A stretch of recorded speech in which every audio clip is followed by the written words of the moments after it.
The world before the storm this summer of 1914 was unlike any other in Europe's long history. From London to Vienna, from Berlin to Paris, the continent was basking in what many called the Belle Époque, a beautiful era of progress, peace, and prosperity. New inventions were transforming lives. Motor cars rattled down cobblestone streets. Airplanes took to the skies for the very first time, and electric lights lit up entire cities. People believed they were living in a golden age. But behind the glitter of progress, the continent was a powder keg, and it needed only a single spark. A continent entangled in alliances. Europe in 1914 was not just a land of kingdoms and parades. It was a web of fragile promises, secret deals, and military pacts. Two colossal alliance systems dominated the map. The Triple Entente, France, Russia, and Britain. The Triple Alliance, Germany, Austria-Hungary, and Italy, though Italy's loyalty was questionable. On paper, these alliances promised security.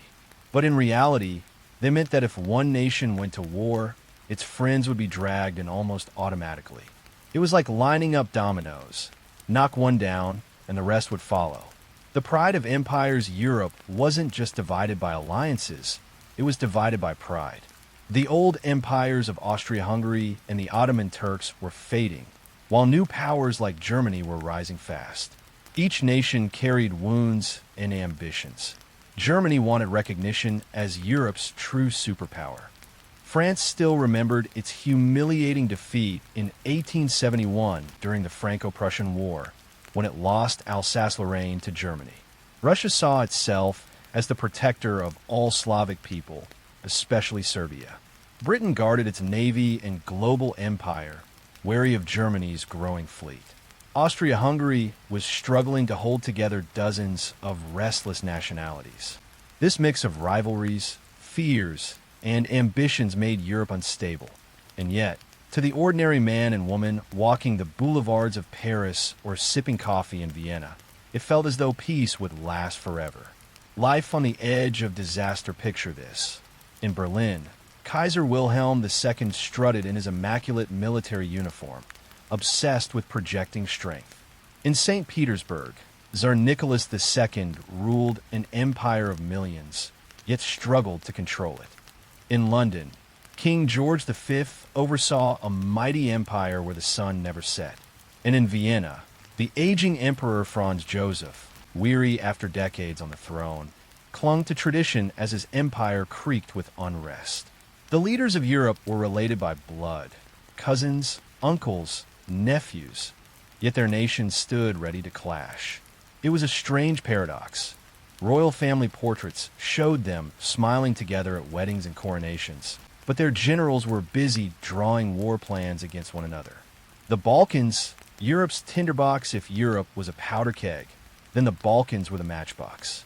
Serbia, a small but fiercely proud nation, dreamed of uniting all Slavic peoples under its flag. This clashed directly with Austria-Hungary, which ruled over millions of Slavs who wanted independence. To the Austrians, Serbia was a dangerous little snake. To Serbia, Austria was an arrogant oppressor. Their hostility was no secret. Everyone in Europe knew the Balkans could ignite a major crisis. The question was not if, but when. A false sense of security despite all these tensions. People still believed war was impossible. Europe's economies were too connected, they argued. Trade was booming, cities were modernizing, and the leaders of great nations were too intelligent to allow mass slaughter. But this belief was a dangerous illusion. In reality, the very systems designed to keep peace, alliances, militaries, telegraphs, and timetables, were primed to unleash destruction on a scale the world had never seen. The calm before the storm in June 1914, crowds filled the streets of Vienna for music festivals. In Paris, artists painted masterpieces. In London, suffragettes campaigned for women's rights. It looked like just another ordinary summer in Europe's golden age. But just across the border, in the restless city of Sarajevo, young men with pistols and grenades were preparing for something that would shatter this illusion forever. They were waiting for their target. Archduke Franz Ferdinand, heir to the Austro-Hungarian throne. And when he arrived, the world would change forever. A powder keg of empires, the assassination of one archduke alone would not have been enough to plunge the world into a war of unprecedented scale. For that spark to ignite, the landscape had to already be soaked in gasoline. And in 1914, Europe was exactly that, a continent of rival empires bound by pride, alliances, and suspicion. Old empires in decline, at the center of this fragile order stood Austria-Hungary, a crumbling empire ruled by the aging Emperor Franz Joseph. It was not a nation in the modern sense, but a collection of peoples: Germans, Hungarians, Czechs, Croats, Serbs, Poles, Slovaks, and many more. Each group had its own identity, its own dreams, and often its own resentment against Vienna. The empire was fragile, like a cracked vase held together only by tradition and an old monarch's stubborn will. The Ottoman Empire, once mighty, was also falling apart. The Turks had lost most of their European lands, leaving a vacuum in the Balkans. Into that vacuum stepped new, ambitious states like Serbia, which dreamed of uniting all Slavic people under one banner. To the rulers in Vienna, this dream was a nightmare. Serbia's nationalism was like poison, threatening to break apart their empire piece by piece. The rise of new powers while the old empire struggled. Germany was rising like a storm. Since unification in 1871, Germany had transformed from a patchwork of small states into an industrial giant. Its factories produced steel, weapons, and ships at breathtaking speed. Its army was the envy of the world, drilled to perfection. But Germany's very success made its neighbors uneasy. France still smarted from its defeat in the Franco-Prussian War, when it lost Alsace-Lorraine to the new German Empire. Britain, with its globe-spanning empire, looked nervously at Germany's growing navy. And Russia feared Germany's influence in Central and Eastern Europe. Germany's leader, Kaiser Wilhelm II, did little to calm those fears. Impulsive, proud, and eager for recognition, he often blustered and bragged in ways that alarmed other nations. Behind his flamboyant speeches stood a powerful reality. Germany wanted its place in the sun. The dance of alliances to secure themselves. Nations tied their fates together in alliances. These alliances were meant to deter war, but in practice, they acted like tripwires. Austria-Hungary looked to Germany for protection. Serbia looked to Russia, its Slavic big brother. Germany faced off against France and Russia together. Britain, though cautious, leaned towards supporting France and Russia. This meant that a conflict between Austria and Serbia risked pulling in Russia. A Russian war meant a German war, and a German war meant France and Britain could not stand aside. What began as a local Balkan feud could, in just days, become a world war. Militaries on a hair trigger, the alliances weren't just written on paper. They were wired into railways, timetables, and telegrams. In 1914, Europe's armies were like tightly wound springs. Generals had drawn up detailed mobilization plans years in advance. Once those plans began, they could not be stopped easily. Germany had the Schlieffen Plan, a massive swing through Belgium to crush France quickly. Russia had plans to mobilize millions of men, but its vastness made timing critical. France was ready to strike back the moment Germany moved. Mobilization wasn't just preparation, it was almost an act of war. The moment soldiers began boarding trains, enemies panicked and rushed to mobilize in response. National pride and fear pride played as much a role as strategy. To Austria-Hungary, backing down to a small country like Serbia would mean humiliation. To Germany, standing aside while its ally was threatened would weaken its credibility. To Russia, abandoning Serbia would mean betraying the Slavic cause. To France, letting Germany grow unchecked would be a death sentence. To Britain, allowing Germany to dominate Europe would shatter the balance of power. Each nation felt trapped, but also proud. To yield meant shame. To fight meant honor. It was a dangerous mix. The Balkans. The fuse to the powder keg, nowhere were these tensions sharper than in the Balkans. Serbia, small but ambitious, wanted to carve out a greater Slavic state. Austria-Hungary, weakened but determined, wanted to keep its empire intact, and Russia, watching closely, was eager to play protector. The region had already seen wars. The Balkan Wars of 1912 to 1913 had redrawn borders and stirred nationalist passions. The land was restless, the people armed, and the government suspicious. All it would take was one crisis, one spark, to ignite the entire system. The spark approaches, and that spark was about to arrive in the form of a royal visit. On June 28, 1914, Archduke Franz Ferdinand, heir to the Austro-Hungarian throne, would travel to Sarajevo in Bosnia. It was meant to be a show of strength and unity for the empire. But for Serbian nationalists, it was a perfect opportunity. Hidden in the crowd were young men carrying pistols and grenades. They believed killing the Archduke would send a message to the world. Austria's rule over Slavic lands would not last. What they did not know was that their act would set the entire world on fire. The spark in Sarajevo the morning of June 28, 1914, dawned bright over Sarajevo, the bustling capital of Bosnia. The streets were decorated with flags and banners. Excited crowds gathered to see a royal motorcade, eager to catch a glimpse of Archduke Franz Ferdinand, heir to the Austro-Hungarian throne, and his wife Sophie. But hidden among those cheering faces was something far darker. A group of young conspirators, armed and determined to strike a blow that would shake an empire. The Archduke and his mission Franz Ferdinand was no ordinary royal. Though deeply loyal to his empire, he was also outspoken and controversial. He believed Austria-Hungary needed reforms to survive, that its many ethnic groups should be given more rights, more autonomy. Some saw him as the empire's best hope for stability. Others, especially Serbian nationalists, saw him as a threat. Why?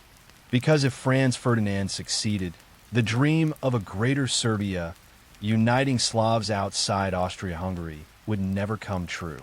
His vision of reform meant the empire might endure instead of collapse. So, to his enemies, he had to die. The Black Hand's deadly plot, the conspirators who waited in Sarajevo that morning, belonged to a secret Serbian nationalist group called the Black Hand. They were young, idealistic, and ruthless. Among them was a frail 19-year-old named Gavrilo Princip. They carried pistols, bombs, and cyanide capsules to kill themselves if caught. Their goal was simple: assassinate the Archduke as a symbolic strike against Austria-Hungary. The plan, however, was anything but simple. It relied on timing, courage, and luck. The first attempt at around 10:10 a.m., the motorcade rolled down the Apel Quay along the Miljacka River. Crowds cheered as the cars passed. Suddenly, one conspirator, Nedeljko Kabranovic, hurled a bomb at the Archduke's car. But the bomb bounced off the folded-back convertible cover and exploded under the car behind. Several officers were injured, and bystanders screamed in panic. The Archduke himself was unharmed. Franz Ferdinand's response was icy calm. He looked at the shaken crowd and snapped. "So this is how they greet us in Sarajevo." The motorcade pushed on, the conspirators scattered, and Kabranovic swallowed his cyanide pill and leapt into the river. But the poison failed to kill him, and the river was only a few inches deep. He was dragged out by police, coughing and beaten by the crowd. The plot seemed to have failed. Fate intervenes, yet fate was not finished. After attending a reception at City Hall, the Archduke insisted on visiting the hospital to see the officers wounded in the bombing. It was a decision that would prove fatal. At 10:45 a.m., the motorcade set off again. But in the confusion, the drivers were not properly informed of the new route. One car mistakenly turned onto a side street, right where Gavrilo Princip, who had earlier given up hope, was standing outside a cafe. In disbelief, Princip realized the Archduke was just a few feet away, helpless in a stalled car. Two shots that shook the world. Princip stepped forward, raised his pistol, and fired two shots. The first struck Sophie, killing her almost instantly. The second hit Franz Ferdinand in the neck. As blood poured from his wound, the Archduke whispered to his dying wife, "Sophie, Sophie, don't die. Stay alive for our children." Within minutes, both were dead. The cheering crowd had turned into chaos. Soldiers seized Princip before he could use his cyanide. He was beaten, arrested, and would soon become one of history's most infamous assassins. Shockwaves through Europe, the killings stunned the empire. To Vienna, this was more than murder. It was a direct attack on the Austro-Hungarian monarchy. But what happened next would depend not just on grief, but on politics. Would Austria treat this as the act of a lone fanatic, or as proof that Serbia itself was plotting against them? In the hours and days that followed, grief hardened into anger, and anger into demands. The murder of Franz Ferdinand and Sophie would not remain a Balkan tragedy. It would become the fuse that ignited a world war. The Black Hand's deadly plot long before Franz Ferdinand's motorcade rolled into Sarajevo. The seeds of violence had been planted. At the heart of the assassination lay a shadowy organization with a chilling name, the Black Hand. To understand how one telegram could later plunge Europe into war, we must first understand the men who pulled the trigger and the network that guided their hands. The birth of the Black Hand, officially known as Unification or Death, was a secret Serbian nationalist society formed in 1911. Its goal was simple but dangerous: to create a greater Serbia by uniting all South Slavs, Croats, Bosnians, and Serbs into one nation. To achieve this, they embraced violence, assassination, and terror as political tools. Its leaders were not just radicals, but also men with military training. Among them was Dragutin Dimitrijevic, better known by his code name Apis. A colonel in the Serbian army's intelligence service, Apis was ruthless, calculating, and utterly devoted to the cause. He had already been involved in the 1903 coup that saw Serbia's King Alexander and Queen Draga brutally murdered. For men like Apis, killing Franz Ferdinand wasn't murder. It was liberation. The young assassins, the actual gunmen in Sarajevo, were teenagers, idealists hardened by poverty and nationalism. Gavrilo Princip, only 19, was frail and tubercular, but burning with zeal. Nedeljko Kabranovic, also 19, came from a broken home and saw violence as his destiny. Trifko Grabez, another 19-year-old, had grown up with anger against Austria. They were joined by several other conspirators along the Archduke's route, each armed with bombs or pistols. These young men were ready to die. They carried cyanide capsules in their pockets, believing they would not live to see another day once their mission was done. Recruitment and training in Belgrade. These youths were recruited by the Black Hand and smuggled across the border into Bosnia. Their weapons, pistols, grenades, and bombs were supplied by Serbian military officers sympathetic to the cause. To Austria-Hungary, this meant one chilling truth. The assassination was not just the act of a lone madman. It was tied directly or indirectly to elements within the Serbian state. This connection would later be used as justification for war. A suicide mission, what made these young men so willing to throw away their lives? Nationalism. They had grown up in a world where Austrian officers patrolled their streets, where Slavic culture was suppressed, and where talk of a united Serbia burned in every cafe and secret meeting hall. Killing the Archduke was not just about politics. It was about pride, vengeance, and destiny. They believed that by sacrificing themselves, they would ignite a revolution that would free their people. The plot in motion, the plan itself, was simple. Position several assassins along the Archduke's motorcade route through Sarajevo. If one failed, another would succeed. The conspirators were stationed strategically with bombs and pistols, ready to strike as the cars passed. But plans rarely unfold perfectly. The first bomb failed. One assassin froze in terror. Another lost his nerve. Fate, however, had its own cruel timing. When the Archduke's car mistakenly stopped near the cafe where Princip stood, history delivered him the opportunity he thought was lost. 2 shots later, the Black Hand had achieved its goal. Aftermath of the shots, within hours, the assassins were rounded up.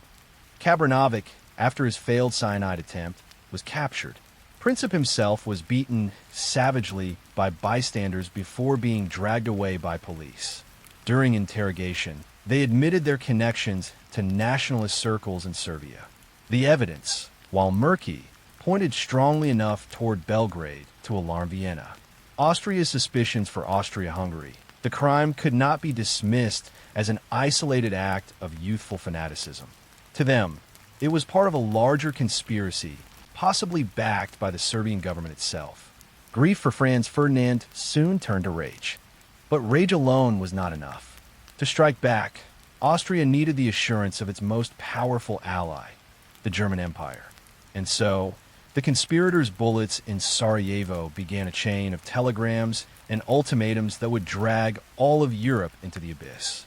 Austria-Hungary's dilemma, the news of Franz Ferdinand's assassination, spread quickly across Vienna. The shock was profound, but beneath the grief lay a deep unease. The heir to the throne had been murdered, not in some distant province, but on Austro-Hungarian soil during a state visit in broad daylight. To the empire's leaders, this was more than an outrage. It was humiliation. But what should be done? That was the question that consumed Vienna in the weeks after June 28, 1914. Mourning and fury in Vienna, black flags draped government buildings, church bells tolled, and newspapers ran with bold headlines. The heir to the throne assassinated. Crowds lined the streets as the Archduke and Sophie's coffins were brought back. But while ordinary citizens grieved, the empire's leaders debated. Some, like Emperor Franz Joseph, were weary and hesitant. He was old, tired, and had seen his empire survive crises before. To him, Franz Ferdinand's death was God's will. Others, however, were furious. They argued that the empire's very survival was at stake. If Serbia had a hand in this killing, then allowing them to go unpunished would show weakness, and weakness would invite rebellion from the empire's restless minorities. The Serbian question for years, Vienna had watched Serbia with growing suspicion. Serbia's ambition to unite the Slavic people was a dagger pointed at the heart of Austria-Hungary. Millions of Slavs already lived under Habsburg rule. If Serbia succeeded in inspiring them, the empire could collapse from within. To Vienna's military leaders, the assassination was the perfect excuse to deal with Serbia once and for all. Marshal Konrad von Hotzendorf, the chief of staff, had long argued that war with Serbia was inevitable. Now, he believed the time had come. To strike or not to strike yet, not everyone agreed. Some ministers urged caution. Serbia was small, yes, but it had a powerful protector, Russia. If Austria attacked Serbia, Russia might mobilize. And if Russia entered the war, Germany would be dragged in too. The stakes were enormous. Austria-Hungary was not just deciding whether to punish a neighbor. It was gambling with the possibility of a continental war. Fear of decline behind all these debates lay a deeper fear. The empire was weakening. Nationalist movements were tearing it apart. Its army, though large, was outdated. Its leadership was divided between Hungarians and Austrians. If Austria-Hungary failed to act decisively now, it risked being seen as a dying empire. For many leaders, war seemed not just a punishment for Serbia, but a desperate attempt to prove the empire was still strong. The German factor Austria's leaders knew they could not act alone. If Russia came to Serbia's defense, Austria would face a giant it could not defeat. The only way to act with confidence was to secure the backing of Germany, its powerful ally. So, in early July, diplomats in Vienna drafted a plan. Austria would send Serbia a crushing ultimatum, demands so harsh they would almost certainly be rejected. But before sending it, they needed Berlin's approval. That approval would come in the form of one of history's most dangerous messages, the blank check telegram from Kaiser Wilhelm II. Waiting in tension in the weeks after the assassination, the world seemed oddly calm. Diplomats maneuvered quietly, newspapers speculated, and ordinary people went about their lives. The summer air was warm, markets bustled, and festivals continued. Yet behind palace doors, Europe's fate was being decided. Would Austria punish Serbia with diplomacy or with war? Would Germany restrain its ally or push it forward? The answer would soon come, in a telegram that emboldened Vienna and set Europe on a path it could not escape. Berlin's shadow influence as Austria-Hungary wrestled with its decision all eyes turned to Berlin. The empire's leaders knew that without Germany's support, any action against Serbia would be dangerously risky. Russia's armies loomed large, and France stood ready to back its ally. But if Germany promised protection, Austria could act boldly. The question was simple. Would the Kaiser back Vienna in its hour of need? The Kaiser's worldview, Kaiser Wilhelm II of Germany, was a man of contradictions. To the public, he was flamboyant, striding through parades in dazzling uniforms, giving fiery speeches about Germany's destiny. In private, he was insecure, easily offended, and prone to sudden bursts of emotion. Yet one belief dominated his thinking. Germany must never appear weak. He saw his empire as young, strong, and deserving of respect equal to Britain and France. Supporting Austria was not just about an ally, it was about Germany's honor. When news of Franz Ferdinand's assassination reached him, Wilhelm's reaction was one of outrage, but also opportunity. He saw a chance for Germany to stand firm beside its only reliable ally. The blank check on July 5, 1914, Austria's envoys arrived in Berlin with a request. What would Germany do if Austria attacked Serbia? Wilhelm and his advisors gave their answer in a stunning promise. Germany pledged unconditional support, no matter what Austria decided. This became known as the blank check. It was one of the most reckless commitments in diplomatic history. With Germany's backing, Austria felt emboldened to act aggressively. They believed they could strike Serbia without fear of Russian intervention, because if Russia did move, Germany would stand ready. Misreading the situation, the problem was that both Berlin and Vienna underestimated the consequences. The Kaiser believed the crisis could be localized, that Russia and France would hesitate to act. Austria believed it could crush Serbia quickly before anyone else intervened. Neither grasped how fragile the balance of Europe had become. By giving Austria a blank check, Germany had set in motion a chain reaction it could no longer control. Military pressure behind the scenes, while Wilhelm sometimes spoke of peace, his generals whispered of opportunity. The German General Staff, led by Helmuth von Moltke, argued that if war was inevitable, better to fight now, while Germany was strong, than later, when Russia's army would be even larger. This fatalistic view meant that even if diplomacy could still save peace, Germany's military planners were quietly preparing for the opposite. The diplomat's dilemma. Germany's diplomats were uneasy. They knew that by giving Austria a blank check, they were handing control of Europe's fate to Vienna. Austria's decisions would now determine whether the continent burned or not. But the Kaiser brushed aside their worries. He wanted loyalty to Austria above all. And so, Austria drafted an ultimatum for Serbia, one deliberately harsh, designed to be rejected. With Germany's guarantee in their pocket, they prepared to send it. A dangerous confidence. By mid-July, Vienna's leaders felt confident.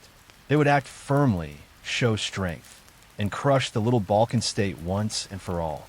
Germany's shadow influence had transformed hesitation into determination.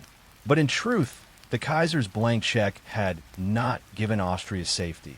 It had given them false confidence. What they saw as a local strike would, within weeks, unleash global war. The infamous ultimatum. On the evening of July 23, 1914, a courier delivered a sealed envelope to Belgrade, the Serbian capital. Inside lay a document that would send shockwaves across Europe. Austria-Hungary's ultimatum to Serbia. The demands within were so harsh, so deliberately humiliating, that even neutral observers understood their purpose. This was no simple call for justice. It was a trap crafted to provoke rejection and thus provide Austria with a pretext for war. Austria's demands. The ultimatum contained 10 points. Some were reasonable on the surface, such as demanding that Serbia punish those involved in the assassination of Archduke Franz Ferdinand. But others struck at the very heart of Serbia's sovereignty. Serbia must allow Austrian officials to participate in the investigation on Serbian soil. Serbia must suppress all nationalist propaganda, including in its newspapers and schools. Serbia must dismiss military officers and government officials Austria deemed disloyal. Serbia must arrest individuals linked to the Black Hand and hand them over to Austrian authorities. Serbia must report back to Austria on the implementation of these demands, essentially submitting its government to Austrian oversight. The tone was harsh, accusatory, and uncompromising. To many, it read less like diplomacy and more like domination. A time trap Austria gave Serbia only 48 hours to respond. This short deadline was intentional. Vienna hoped to pressure Serbia into refusal and then present the world with an excuse for immediate war. But Serbia was not entirely alone. Across Europe, diplomats watched nervously. Russia, the protector of Slavic nations, warned that it would not stand idly by if Austria crushed Serbia. France pledged support to its Russian ally. Britain urged restraint, though its role remained uncertain. The clock was ticking, and with every hour, the danger of war grew sharper. Panic in Belgrade and Belgrade. The ultimatum caused shock and fury. The Serbian government, led by Prime Minister Nikola Pašic, understood the danger immediately. To accept Austria's demands fully would mean surrendering sovereignty. To reject them outright would mean war. A war Serbia could not hope to win alone. Crowds gathered in the streets, chanting patriotic slogans. Soldiers patrolled nervously, aware that Austria's armies were already mobilizing across the border. Serbia's leaders faced an impossible choice: bow to humiliation or resist and risk destruction. The delicate reply on July 25th, Serbia issued its reply. It was a masterclass in careful diplomacy. Serbia accepted almost every demand. It promised to punish anyone linked to the assassination. It agreed to suppress nationalist propaganda. It pledged to cooperate with Austria to prevent further conspiracies. But there was one line Serbia could not cross. It refused to allow Austrian officials to operate on Serbian soil, arguing that this would violate its constitution and independence. Instead, it offered to submit the issue to international arbitration.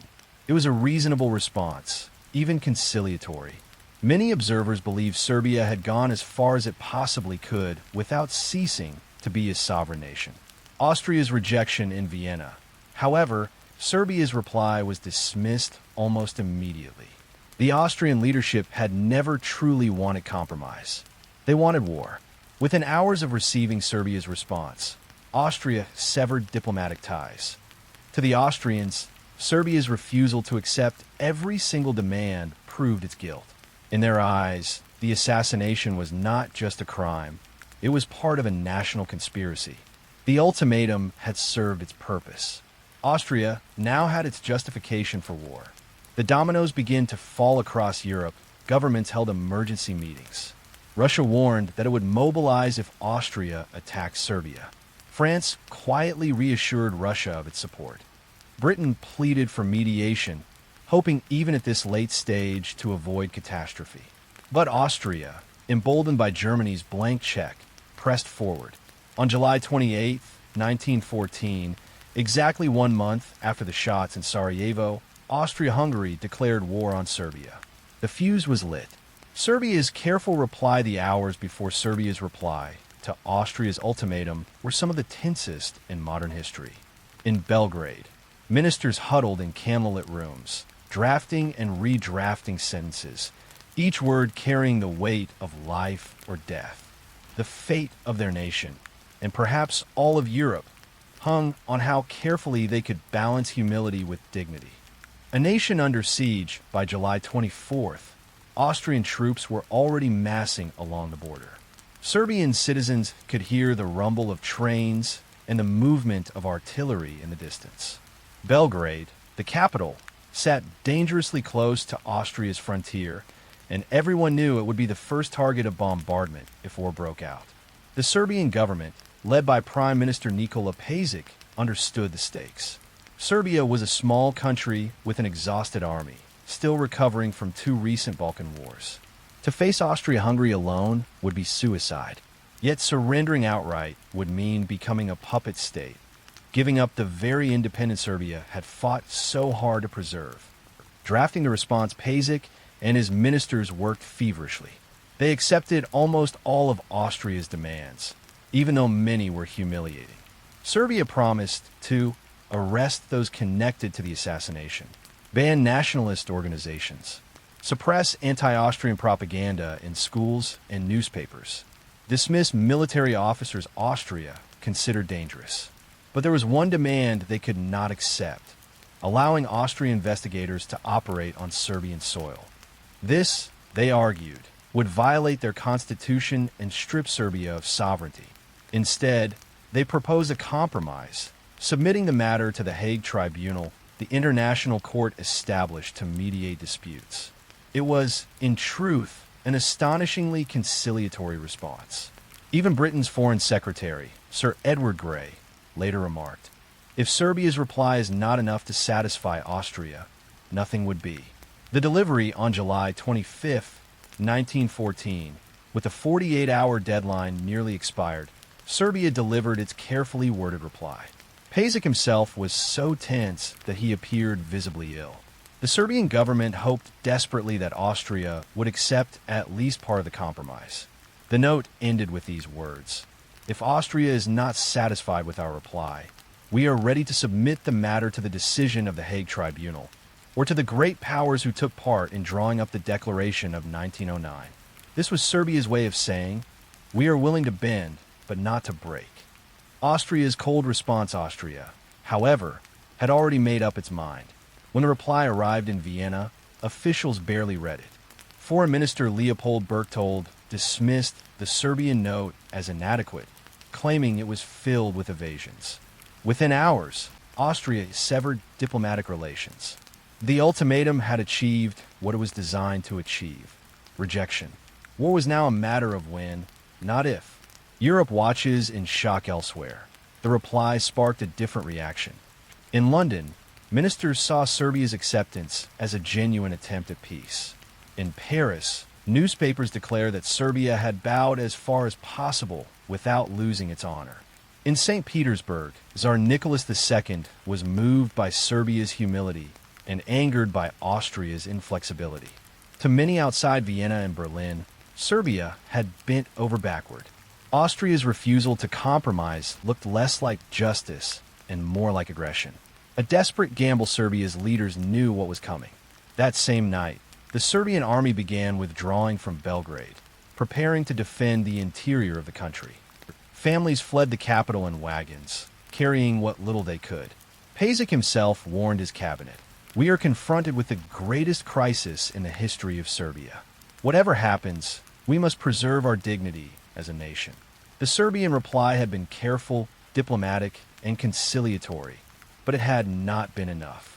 The wheels of war were already turning, and when Austria finally declared war, it set off a cascade of telegrams and mobilizations that no one could stop. The road to mobilization on July 28, 1914, exactly 1 month after Franz Ferdinand's assassination, Austria-Hungary declared war on Serbia. The declaration was delivered not just in words, but in action. Within hours, Austro-Hungarian artillery shelled Belgrade, sending civilians fleeing across the Danube. The moment the first shells landed, the crisis stopped being a diplomatic quarrel. It was now a war, and Europe's fragile alliance system was about to transform that local conflict into a continental inferno. Serbia stands alone in Belgrade. Chaos reigned. Trains crammed with refugees rushed southward. Soldiers, many still in their peasant clothes, marched with outdated rifles. The Serbian army was brave, but exhausted, still recovering from 2 brutal Balkan wars.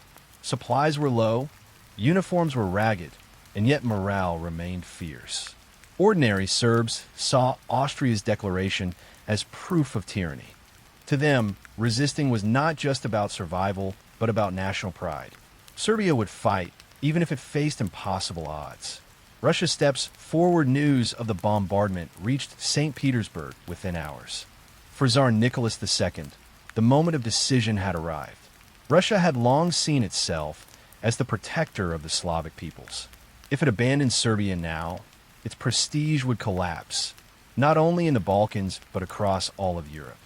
On July 29th, Russia ordered partial mobilization, a cautious first step. Trains began moving troops toward the western borders. But partial mobilization was a dangerous illusion. Russia's vast army relied on complex timetables. Once the machine started, it was nearly impossible to stop. Russian generals warned Nicholas, mobilize fully or risk chaos. The Tsar hesitated, torn between peace and pride. His cousin, Germany's Kaiser Wilhelm II, sent telegrams pleading for restraint. But each telegram seemed to cross another in transit. Misunderstandings piled up. Germany's warning in Berlin, the Kaiser and his advisors saw Russian mobilization as a direct threat. To Germany, mobilization was not a diplomatic gesture. It was an act of war. Chief of Staff Helmuth von Moltke pressed Wilhelm relentlessly. Germany must prepare its own mobilization. The Schlieffen Plan, Germany's master strategy, was rigid. If Russia moved, Germany would have no choice but to strike quickly, not just at Russia, but at France as well. The Kaiser wavered. He sent urgent telegrams to Nicholas II. I beg you to stop your military measures, which would be regarded by my people as a threat to Germany. But the momentum was already beyond the reach of two monarchs' letters. France holds its breath meanwhile in Paris. Leaders watched with dread. Bound by alliance to Russia, France knew that if Germany and Russia went to war, it would be dragged in. French generals quietly began preparations, but the government avoided public mobilization for fear of looking aggressive. Yet everyone understood the truth. France's fate was tied to Russia's. Written on the sidelines in London, the government remained divided. Foreign Secretary Sir Edward Grey desperately sought a diplomatic solution, urging mediation between Austria and Serbia. But Britain had no formal obligation to fight unless Germany violated Belgium's neutrality. Grey later wrote of those tense evenings. The lamps are going out all over Europe. We shall not see them lit again in our lifetime. The dominoes begin to topple by the end of July. The situation had spiraled. Austria was at war with Serbia. Russia had mobilized to defend Serbia. Germany, fearing encirclement, prepared to strike Russia. France, bound to Russia, stood on the edge of war. Britain, though still uncertain, could not remain aloof for long. The alliances that were meant to keep peace had become chains, dragging every nation toward conflict. A point of no return on July 30th, 1914, Tsar Nicholas approved full mobilization of the Russian army. The decision sealed Europe's fate. Germany's generals, watching closely, now insisted that their own mobilization must begin. The great war machine of Europe, trains, timetables, telegrams, was in motion. Stopping it now was impossible. And as the mobilizations gathered pace, Germany prepared to unleash its boldest move, a lightning strike not on Russia, but on France through the small neutral nation of Belgium. The Schlieffen Plan unleashed as Europe slid from diplomacy into war. Germany faced a terrifying dilemma. Two powerful enemies on opposite borders. To the east was Russia, vast but slow to mobilize. To the west was France, fast, modern, and eager for revenge after its defeat in the Franco-Prussian War of 1870. Fighting both at once seemed suicidal, unless Germany struck first and struck hard. The answer lay in a blueprint drawn years earlier, the Schlieffen Plan. A plan of speed and surprise drafted by Count Alfred von Schlieffen, former chief of the German General Staff. The plan was brutally simple. Ignore Russia at first.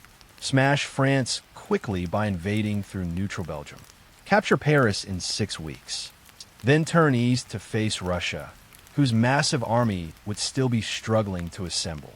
It was a gamble based on precision, timing, and total commitment. Every train schedule, every marching order had been planned down to the hour. But it had one fatal flaw. To succeed, Germany would have to violate Belgium's neutrality, guaranteed by international treaty. This risked pulling Britain into the war.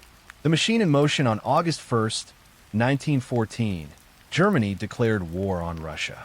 2 days later, it declared war on France. Almost immediately, German armies began rolling westward. Over 1.5 million men, the largest mobilization Europe had ever seen. Trains carried soldiers and horses to the front, while long columns of infantry marched through villages, singing patriotic songs. Telegram after telegram raced across Europe, each one announcing a new mobilization, a new declaration of war. What had begun with a single ultimatum was now spreading like wildfire. Belgium. The key to victory, the Schlieffen Plan demanded that Germany sweep through Belgium like a scythe. But Belgium was not willing to be a mere stepping stone. Its king, Albert I, refused German demands for safe passage. When German troops crossed the border on August 4th, 1914, Belgium resisted fiercely. Small though its army was, it fought with determination, slowing the German advance. The Siege of Liège became the first major battle of the war, shocking German generals who had expected easy passage. Britain enters the war. Belgium's stand at consequences far beyond its borders. Britain had long guaranteed Belgian neutrality under the Treaty of London, 1839.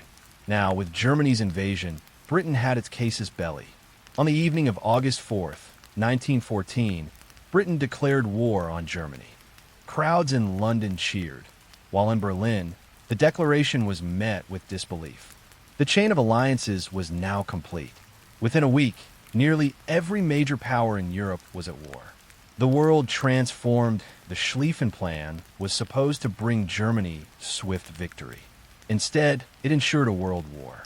Germany now faced not just France and Russia, but Britain as well. Belgium's resistance slowed the German timetable. The plan's rigid schedules left no room for diplomacy once mobilization began. By violating Belgian neutrality, Germany had turned a regional crisis into a global catastrophe. The war everyone expected to be short in Berlin, Paris, Vienna, and St. Petersburg.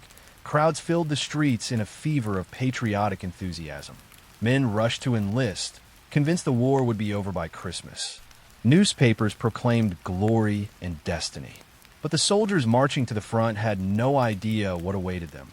Trenches, machine guns, poison gas, and 4 years of slaughter.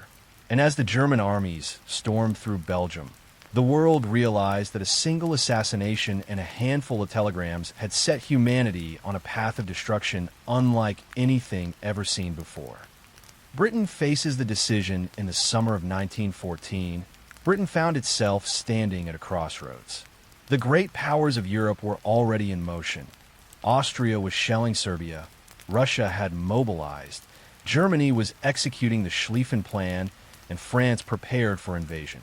But Britain, with the world's most powerful navy and a vast empire, still hesitated.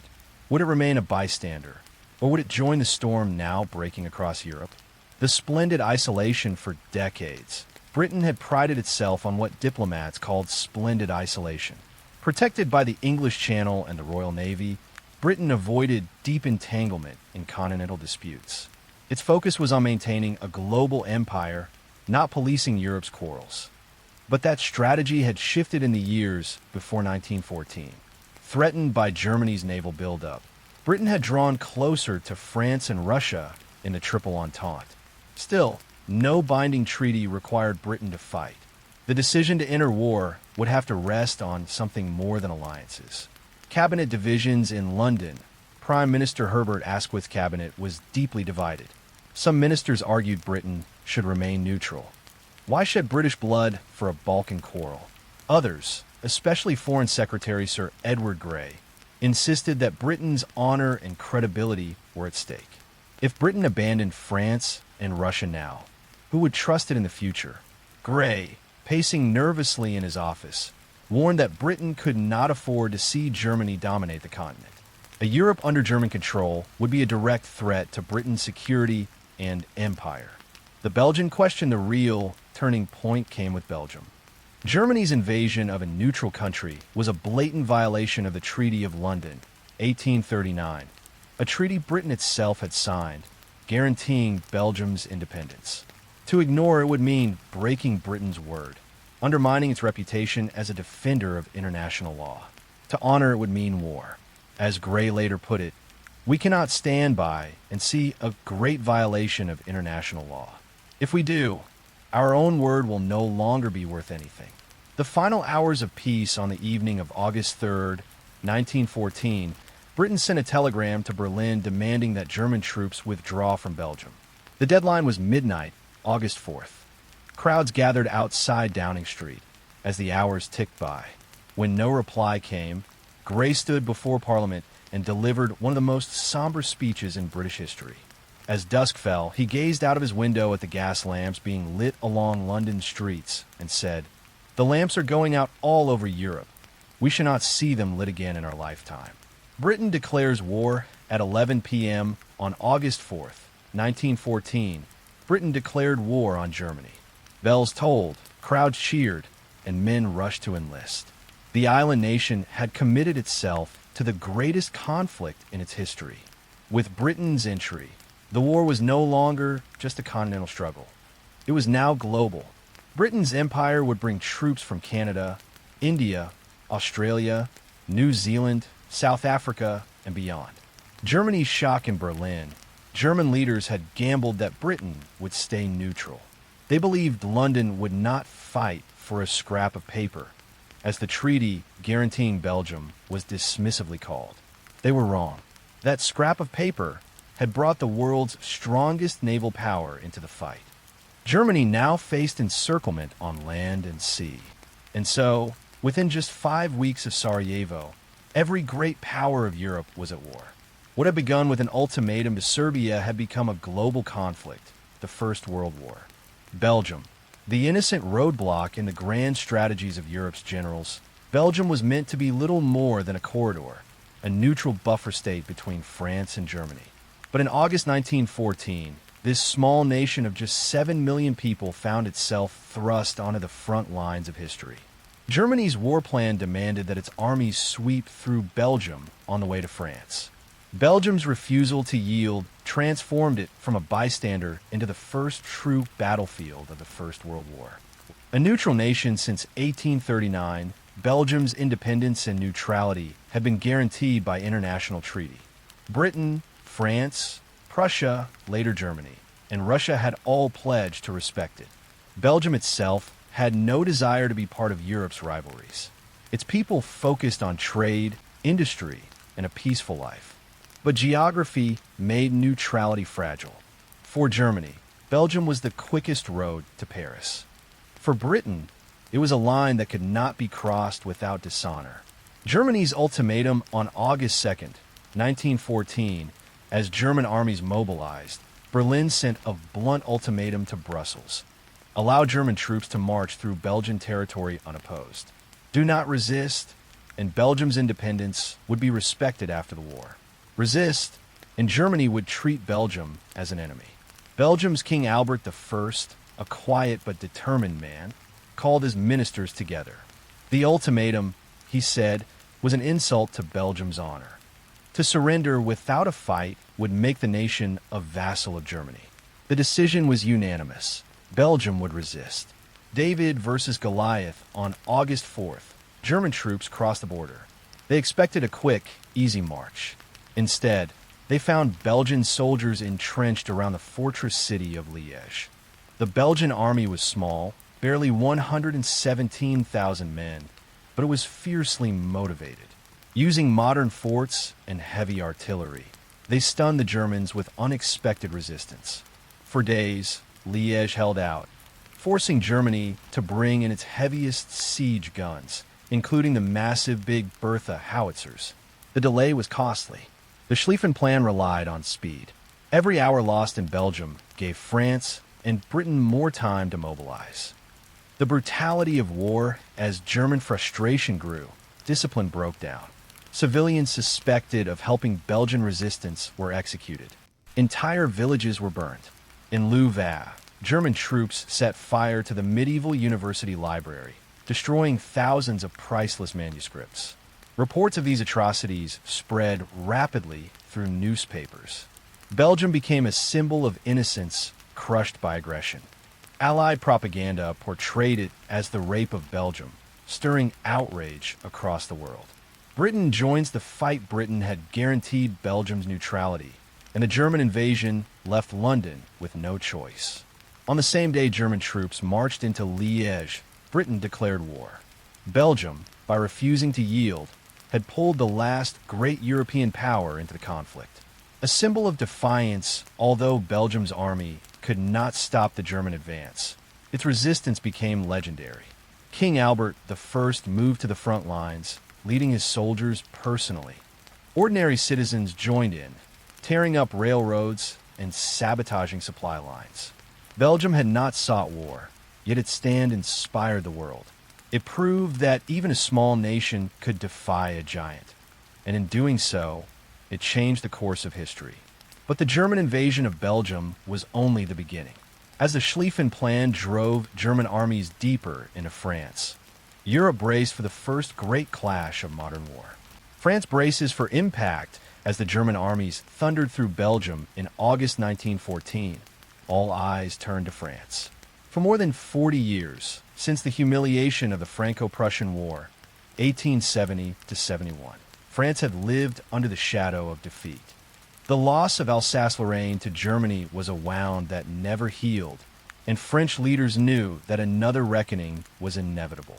Now, with Germany executing the Schlieffen Plan, that moment had arrived. France braced itself for invasion. The spirit of revenge, French society entered the war with a powerful mix of fear and determination. The memory of 1871 was still fresh. German troops marching through Paris, the humiliating peace treaty, the bitter loss of land. For decades, French schoolchildren had been taught about Alsace-Lorraine, the lost provinces, and the promise that one day they would return to the motherland. This hunger for revenge, la revanche, was more than patriotism. It was national destiny. When war broke out, men rushed to enlist. Crowds cheered as soldiers marched through the streets of Paris. France was determined not to be humiliated again. Plan 17.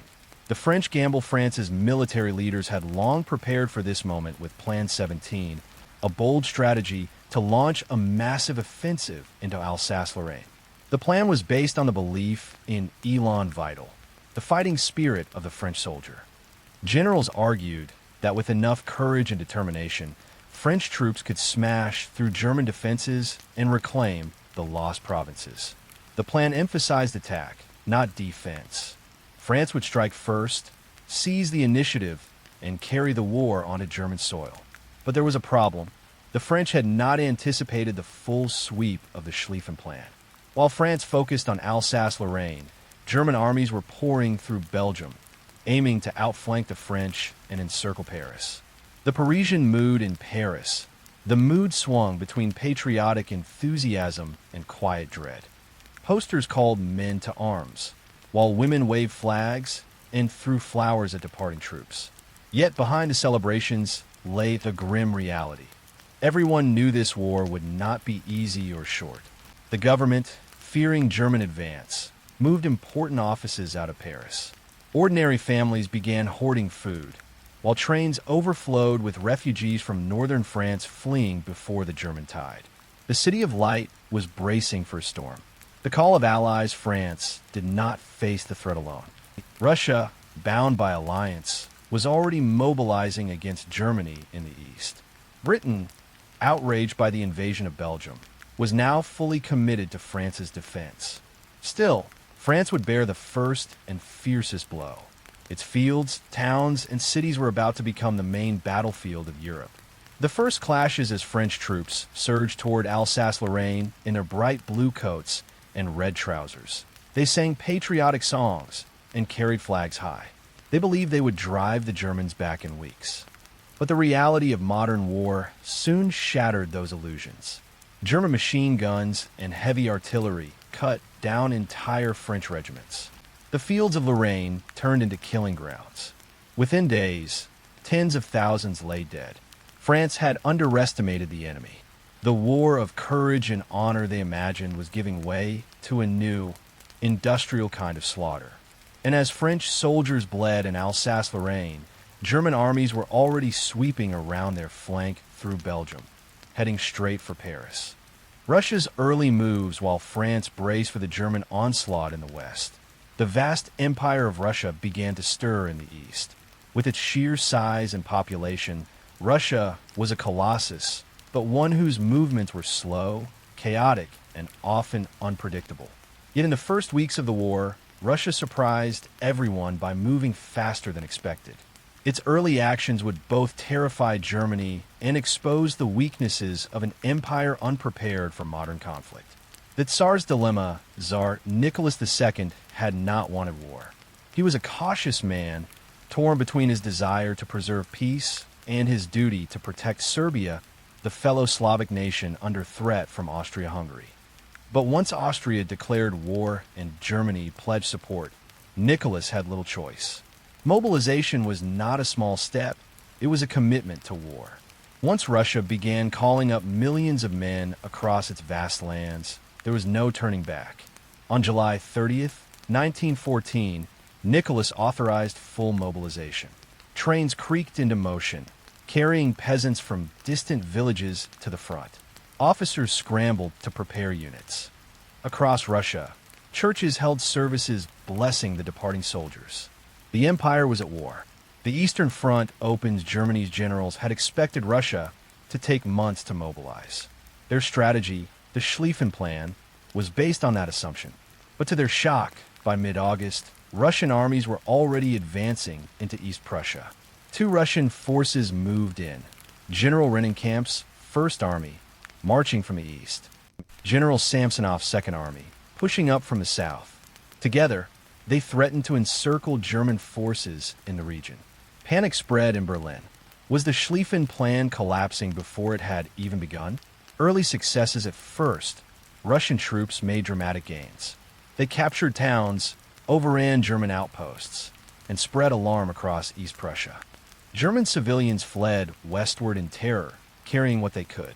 For the Allies, this was a rare piece of good news. France, reeling from defeats in Alsace-Lorraine, looked to Russia with relief. Every step the Russians took into Germany forced Berlin to divert resources from the Western Front. Cracked beneath the surface, but Russia's victories masked deep problems. Its armies were vast, but poorly supplied. Soldiers often marched without enough food, boots, or even rifles. Communication was slow, and coordination between generals was disastrous. Personal rivalries also plagued the command. Rennenkampf and Samsonov openly despised one another. Instead of working together, they acted independently, leaving dangerous gaps between their armies. German intelligence soon intercepted unencrypted Russian messages, revealing their movements. The stage was set for a counterattack. The German response to German High Command, alarmed by Russia's advance, transferred reinforcements east. Two generals, Paul von Hindenburg and Erich Ludendorff, took command. Calm, calculating, and ruthless, they prepared to strike back with precision. They chose a small town in East Prussia as their battleground, Tannenberg. And there, in the forests and lakes of East Prussia, Russia's early momentum would collapse in one of the most devastating defeats of the entire war. The spark at Tannenberg by late August 1914, Russia's early advance into East Prussia seemed poised for victory. Two massive armies, Rennenkampf's First Army and Samsonov's Second Army, were closing in from different directions. To many, it looked like Germany's eastern defenses were about to collapse. But what happened next turned triumph into catastrophe. The Battle of Tannenberg became not just a defeat, but a disaster that scarred the Russian army and reshaped the early course of the war. The setting East Prussia was a land of lakes, dense forests, and narrow roads. For advancing armies, it was a nightmare. Communication was difficult, supplies moved slowly, and troops often became lost in the wilderness. The Russians, already struggling with coordination, found themselves vulnerable. Rennenkampf advanced cautiously from the east, while Samsonov drove recklessly northward. Between them stretched a dangerous gap. The Germans saw an opportunity and prepared to strike. German commanders take charge into this tense situation stepped General Paul von Hindenburg, a retired officer recalled to service, and his fiery chief of staff, Erich Ludendorff. Together, they devised a bold plan. Hold Rennenkampf in place with a small force. Turn the bulk of Germany's strength southward against Samsonov. Encircle and annihilate the Second Army before the Russians even realized what was happening. It was a gamble, but German railways gave them the speed to shift troops quickly. Russian missteps. Samsonov's Second Army marched deep into enemy territory, unaware of the trap closing around them. His soldiers were exhausted, hungry, and ill-equipped. Many carried no rifles, waiting to pick up weapons from the fallen. Even worse, Russian commanders sent their orders over unencrypted radio. German intelligence intercepted everything. Hindenburg and Ludendorff knew exactly where Samsonov's troops were and exactly when to strike. The battle begins on August 26, 1914. German forces smashed into Samsonov's flanks near the town of Tannenberg. Russian units reeled under heavy artillery and machine gun fire. Entire regiments broke apart, retreating in confusion. By August 29th, the trap was complete. German troops closed the circle, cutting off Samsonov's army from retreat. Over 150,000 Russians were surrounded. Panic spread as food and ammunition ran out. Soldiers fled into the forests, only to be hunted down or captured. A catastrophe unfolds. The scale of the disaster was staggering. Nearly 100,000 Russian soldiers were taken prisoner. Tens of thousands more were killed or wounded. German troops captured so many men that columns of prisoners stretched for miles. General Samsonov, unable to face reporting the defeat to Tsar Nicholas, wandered into the woods with his aides. That night, he put a pistol to his head and ended his life. A crushing blow. Tannenberg was not just a military defeat, it was a humiliation. The Russian army, once seen as an unstoppable giant, had been shattered in its first major battle. The myth of Russian strength crumbled. For Germany, the victory was a much-needed morale boost. Hindenburg and Ludendorff became national heroes overnight. Their triumph at Tannenberg would shape the rest of the war and their own political futures. But while Russia staggered from the blow at Tannenberg, the war in the West was reaching a climax. Germany's armies, still driving through Belgium and France, were now only days away from Paris. Germany at the gates of Paris. By early September 1914, the Schlieffen Plan appeared to be working. German armies had swept through Belgium, crushed French offensives in Alsace-Lorraine, and driven deep into northern France. The roads toward Paris, the heart of France, now lay open. The German high command believed victory was within reach. A war that had begun only weeks earlier seemed destined to end in triumph before autumn leaves had fallen. The Great Retreat. After heavy losses in Lorraine and Belgium, French forces fell back in what became known as the Great Retreat. Entire armies marched southward, pursued relentlessly by German troops. Villagers watched in despair as French soldiers streamed past their homes, weary, dust-covered, and silent. To many, it looked like 1871 all over again. Another German march on Paris, another national humiliation. Refugees flooded the roads, carrying children and whatever possessions they could load onto carts. Rumors spread that German cavalry patrols were already within sight of the capital. Panic in Paris. By the first week of September, German forces were less than 30 miles from Paris. The city braced for invasion. Government offices evacuated southward, banks closed, and thousands of civilians fled in fear.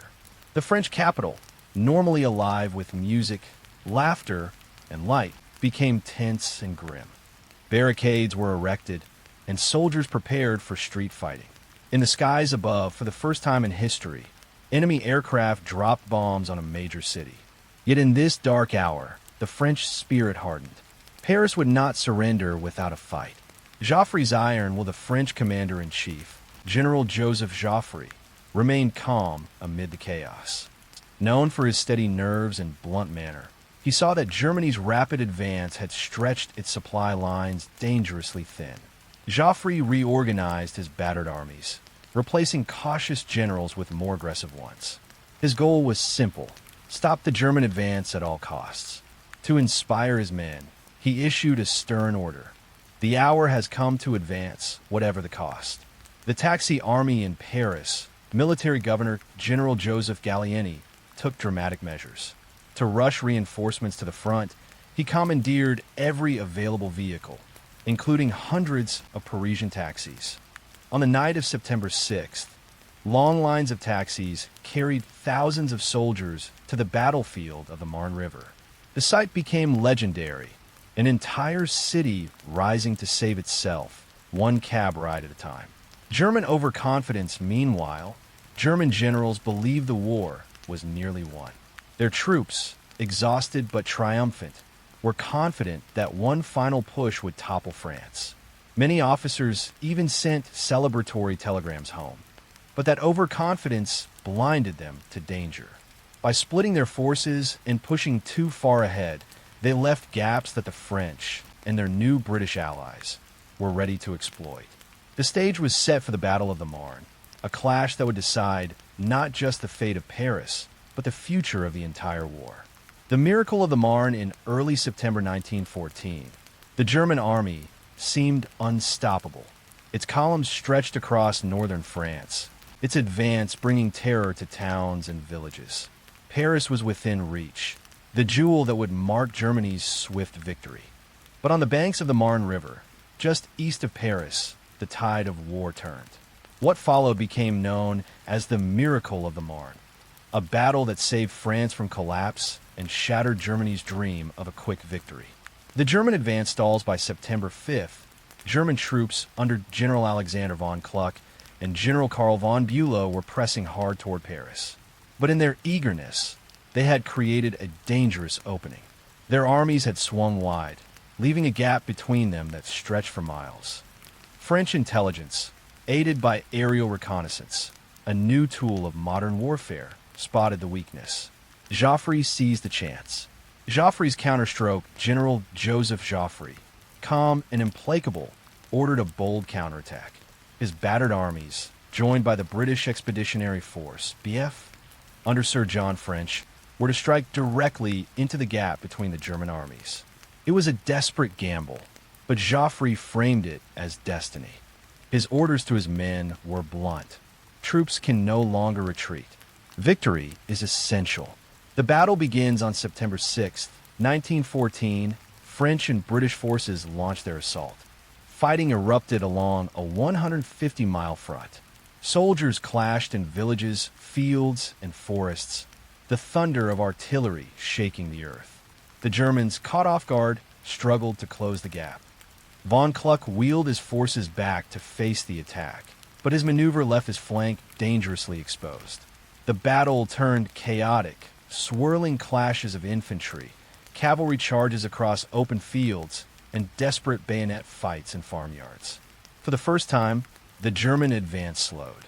The taxi legend, one of the most famous moments, came not from generals but from ordinary citizens. With reinforcements needed quickly, Paris mobilized hundreds of taxis to ferry soldiers to the front.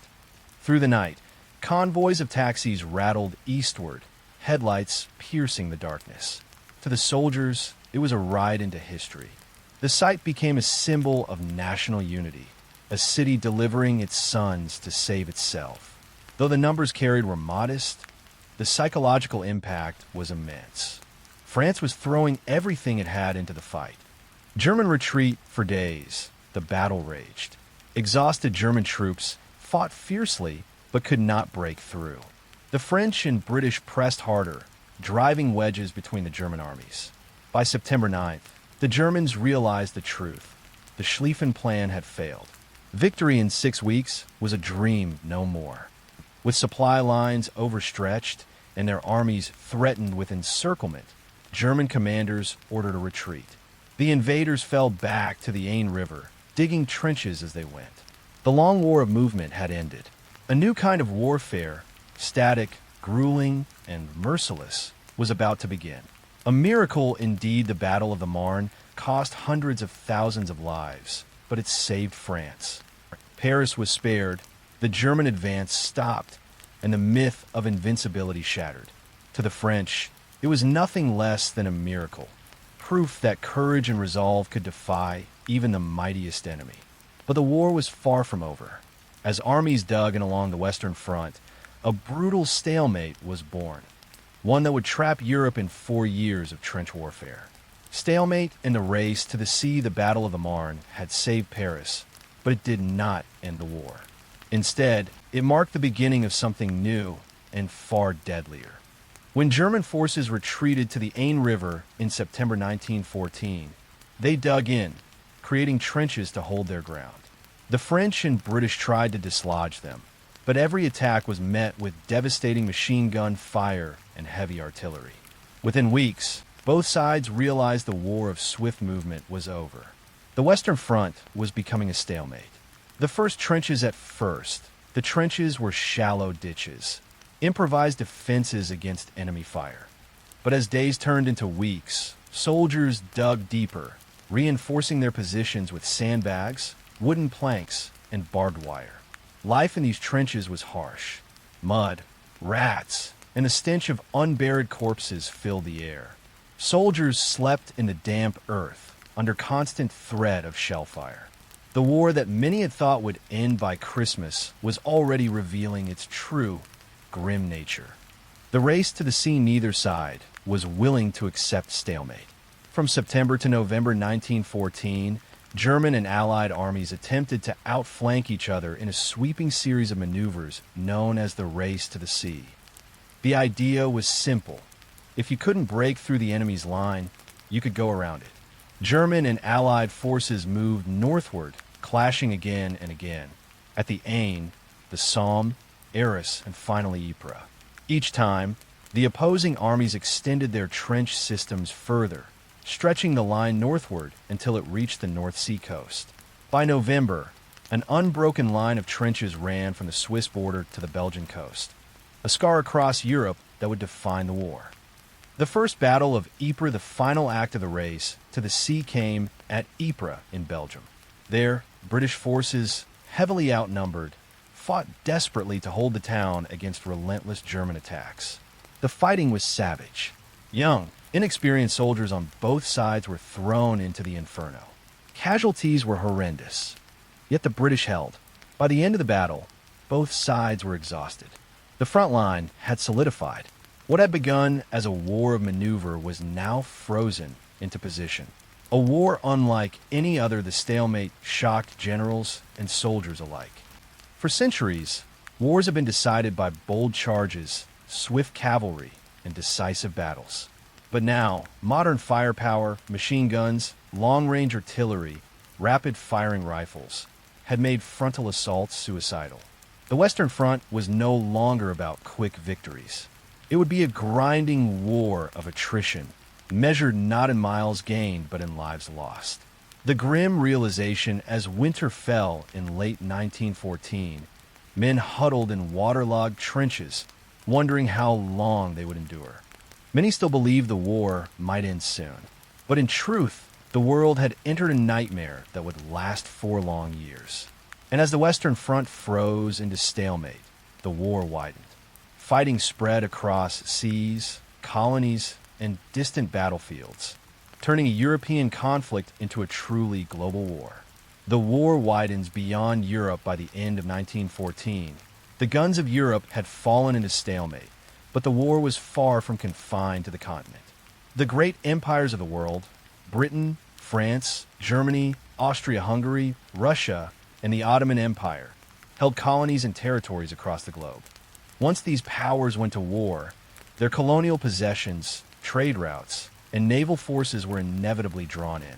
What began as a European conflict now became a world war. The seas become a battlefield. Britain's Royal Navy, the most powerful in the world, moved quickly to enforce a naval blockade of Germany. By cutting off imports of food, raw materials, and war supplies, Britain aimed to strangle the German economy. Germany, in turn, turned to a new and terrifying weapon, the submarine U-boat. With stealth and deadly torpedoes, U-boats prowled the seas, sinking merchant ships and even passenger liners. The war for control of the oceans had begun. Fighting in Africa, European colonies became unexpected battlefields. German colonies such as Togoland, Cameroon, German Southwest Africa, and German East Africa were attacked by British, French, Belgian, and South African forces. Some campaigns were swift. Togoland fell within weeks. Others dragged on for years. In German East Africa, General Paul von Lettow-Vorbeck led a brilliant guerrilla campaign, tying down Allied forces until the war's very end. For African soldiers and civilians, the war was devastating, bringing forced conscription, famine, and death. Japan enters the war also spread to Asia. Bound by an alliance with Britain, Japan declared war on Germany in August 1914. Japanese forces quickly seized Germany's colonies in China's Shandong Peninsula and its Pacific Islands. For Japan, the war was both an opportunity and a statement. It was stepping onto the world stage as a rising power. The Ottoman Empire joined, and perhaps the most significant expansion came with the entry of the Ottoman Empire in late 1914. Aligning with Germany and Austria-Hungary, the Ottomans opened new fronts in the Middle East. Suddenly, the war stretched into the Dardanelles, Mesopotamia, the Sinai, and Palestine. The Ottoman call for jihad against the Entente also stirred unrest in colonial territories under British and French rule. A global struggle by early 1915, the war was no longer confined to Europe's fields and trenches. It was being fought in the deserts of Arabia, the jungles of Africa, the mountains of the Caucasus, and on the high seas. Soldiers from every corner of the globe, Canadians, Australians, Indians, Senegalese, Maori, Arabs, were drawn into a struggle that was becoming larger than anyone had imagined in July 1914. But even as the war spread, the greatest battles still lay ahead in Europe's blood-soaked fields, where trench warfare would soon unleash horrors the world had never seen before. Life in the trenches by the winter of 1914 to 1915, the Western Front had hardened into a grim reality: trench warfare. From the Belgian coast to the Swiss border, soldiers faced one another across a scarred no-man's land, living in conditions that were almost beyond endurance. The war of movement had ended. Now came a war of waiting, of mud, of endless artillery fire, and of lives spent for mere yards of ground. The trench system trenches were not just simple ditches. They became elaborate systems. Frontline trenches only a few hundred yards from the enemy. Support trenches behind them, linked by communication trenches. Reserve lines even further back. The maze stretched for miles, reinforced with barbed wire, sandbags, duckboards, and dugouts. Yet despite this complexity, they offered little comfort. Soldiers lived exposed to the elements, under constant threat of death. Mud, rats, and disease rain turned the trenches into rivers of mud. Soldiers sometimes sank to their knees or even waist in waterlogged ground. Boots rotted, clothing never dried, and lice infested every man. Rats thrived, feeding on corpses left unburied in no man's land. They grew to monstrous sizes, unafraid of soldiers. Men joked grimly that the rats were better fed than they were. Disease was rampant. Trench foot, a painful rotting of the flesh caused by constant dampness, crippled thousands. Dysentery, influenza, and typhoid spread quickly in the unsanitary conditions. Constant danger, even in moments of quiet. Death was always near. Snipers watched for any careless movement above the parapet. Artillery shells fell without warning, burying men alive or shredding them into fragments. The most dreaded order was to go over the top, climbing out of the trench to charge across no man's land. Soldiers advanced into a storm of machine gun fire and exploding shells. Few returned. The soldiers' routine when not fighting. Life in the trenches was a monotonous grind. Long hours on watch in the freezing cold. Endless repair work on the trench walls. Brief letters home, written by candlelight. A diet of hard biscuits, tinned meat, and weak tea. Small comforts, a cigarette, a letter from home, a hot drink, became lifelines. Humor and camaraderie helped men endure what otherwise might have been unbearable. The Christmas truce amid the misery. One extraordinary moment of humanity broke through. On Christmas Eve 1914, along parts of the front, German and British soldiers called a truce. They sang carols, exchanged gifts, and even played football in no man's land. For a brief night, enemies became men again. But when dawn came, the war resumed and the killing continued. A war of attrition, the trenches symbolized the new face of war. Not bold charges or quick victories, but grinding attrition. Generals sought to wear the enemy down, believing that enough losses would eventually force surrender. But this strategy meant years of bloodshed. Millions would die in battles that gained little more than a few miles of mud. And as the trench lines hardened, both sides looked for new ways to break the deadlock, from poison gas to massive offensives that would redefine the meaning of destruction. The first use of poison gas by 1915, trench warfare had locked Europe into a brutal stalemate. Generals on both sides searched desperately for a weapon that could break the deadlock. What they turned to was something terrifying, something that crossed the line between conventional combat and sheer horror: poison gas. The battlefield was about to become even deadlier. The search for a breakthrough, traditional offensives, waves of infantry charging across no man's land, had proven suicidal. Machine guns and barbed wire shredded attackers before they reached enemy lines. Artillery barges killed thousands, but rarely produced decisive results. In this desperate environment, scientists and generals began experimenting with chemical weapons. The idea was to force soldiers out of their trenches, choking and blinded, so infantry could advance. Germany's deadly experiment on April 22, 1915, during the Second Battle of Ypres in Belgium, the German army unleashed the first large-scale poison gas attack in history. As the wind shifted, German troops released chlorine gas from thousands of cylinders. A yellow-green cloud drifted across no man's land and rolled into the Allied trenches. The effect was immediate and horrifying. Terror in the trenches. French colonial troops, many from Algeria, were among the first to be hit. The gas burned their lungs and eyes, causing men to cough, choke, and collapse. Panic spread as soldiers fled, leaving gaps in the defensive line.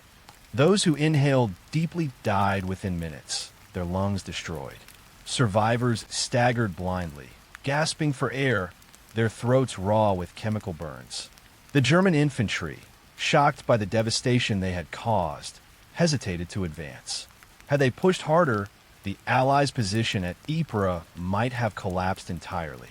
A new kind of war, the use of gas, was condemned as barbaric, but its effectiveness could not be ignored. Both sides quickly began developing their own chemical weapons: chlorine, phosgene, and eventually mustard gas, which caused horrific blisters and lingering deaths. Gas masks were soon issued, but early versions were crude: cloth pads soaked in urine or chemicals held over the face in desperation. Only later did more effective masks arrive. Psychological warfare. Poison gas was not only deadly, it was terrifying. Even when no attack came, the mere rumor of gas would send men scrambling for masks, their hearts pounding. Soldiers lived in constant fear of the invisible killer drifting silently through the night. The beginning of chemical horror. The Second Battle of Ypres marked the dawn of a new age of warfare. Humanity had crossed a threshold. Science was no longer just a tool for progress, but a weapon of mass suffering. The world would never forget the image of soldiers blinded, stumbling in agony, their lungs destroyed by gas. But if poison gas was one horror of the trenches, another was sheer scale. Soon, entire battles would consume hundreds of thousands of lives, testing nations, armies, and men to the breaking point. Hell of Verdun in 1916, the Western Front erupted in one of the most infamous battles of the First World War, Verdun. It was not just a clash of armies, but a test of national will, a battle designed to bleed France white, no matter the cost. Verdun became a symbol of horror, sacrifice, and endurance. To the men who fought there, it was hell on earth. Falkenhayn's planned German chief of staff, Erich von Falkenhayn, believed France was the key to victory. His strategy was not to capture territory, but to destroy France's army by forcing it to defend a place it could never abandon. He chose Verdun, an ancient fortress city on the Meuse River, rich in French history and pride. "We will bleed France to death," Falkenhayn declared. The attack begins on February 21st, 1916, The German assault began with a ferocious artillery barrage.